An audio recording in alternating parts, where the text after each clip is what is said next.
on. And the first step to that is frying the onions. So I've stuck the onion, I'm going to fry them until they're nice and golden brown to dark brown. I'm going to add in a tablespoon of salt just to help the onions sweat out. Separately, what I'm doing while the onions fry is I'm going to marinate the chicken and leave it for about at least half an hour to an hour. And what I've done is got 2.5 pounds of leg thigh tikka chicken, and I've put in 1 sachet of the chicken, the chicken Qorma. You can see that, yeah. The reason I've done that is because it's got all the spices you would put individually, but all put in together. I'll pop that in. I've taken 1.5 tablespoons out because I'll need that for the paste later. And what I've added also is 1 tablespoon garlic paste, 1 tablespoon ginger paste, and paprika. Bismillah. 2 tablespoons of yogurt. 2. And then I'm just going to marinate the whole chicken and leave it aside.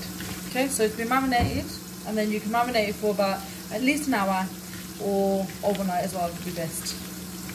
And that's fine.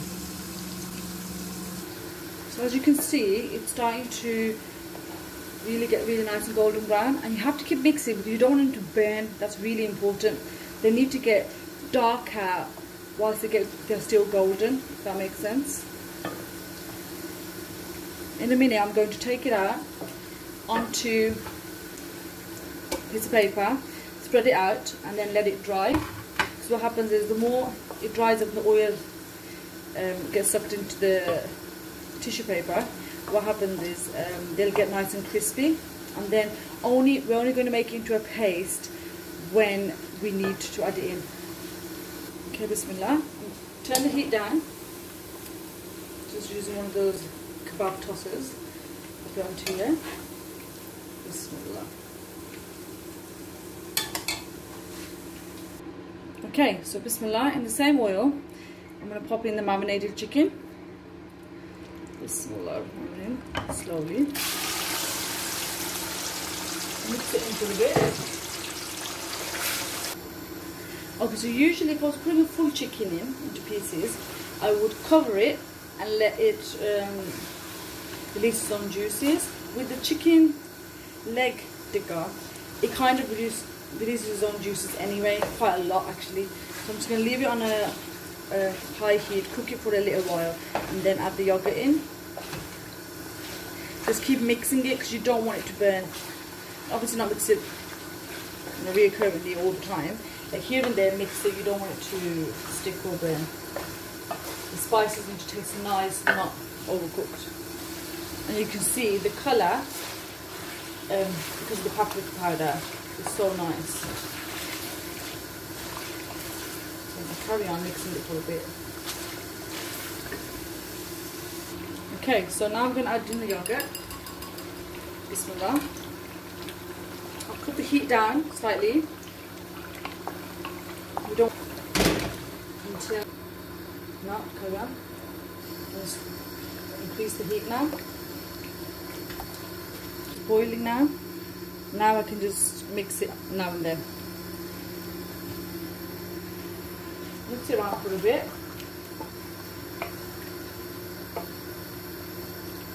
And I'm going to cover it.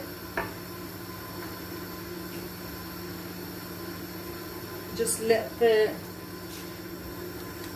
yogurt kind of release its own water and cook for a while. Bismillah.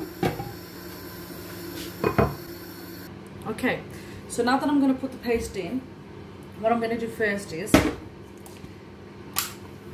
going to put some, as you can see, cashews in some water for a while. Pop that into the grinder. Bismillah. And then grind into a little paste.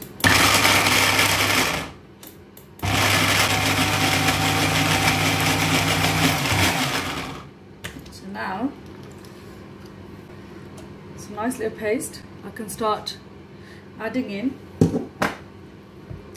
First, what I'm going to do So adding the 1.5 tablespoons of Qorma masala that I had left. And then slowly, I'm going to pop in a little bit of onions, mix it, add a little bit more, mix it, add a little bit more.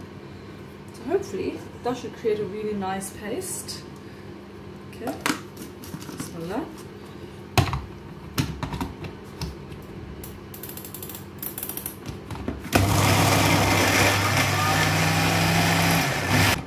Just wanted to show you that I've had to resort to putting this jug because I really want a really thick paste.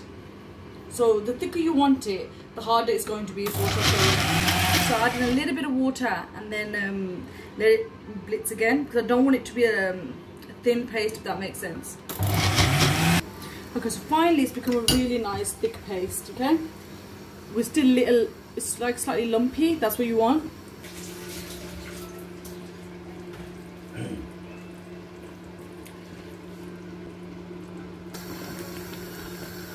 Okay, so now I'm going to put in the nut paste. The recording went a bit tricky here, so I have popped it in and you'll be able to see because when I mix it, it's gone all like a really nice creamy pale colour. You see for yourself, the colour is starting to come back. So what I'm going to do now, you can either leave it like this, you can add a bit of coriander if you want. You don't need to, again it's chicken korma. I'm going to leave about 2-3 more minutes and then I'm going to add the ginger julienne, add a little bit of water and then cover it and let the colour come up. So I'm just going to take it up to show you. Oh, mashallah, look how nice that looks. And some people will leave it, but you know what, it is so worth it. Taking the time out, letting the colour come up. Just going to add a little bit of ginger juliennes in, then I'm going to cover it. Put it on a low heat, bismillah, cover it, and then come in a bit, alhamdulillah. Time for the moment of truth, bismillah, wow, bismillah, alhamdulillah, and you're done, ready to serve.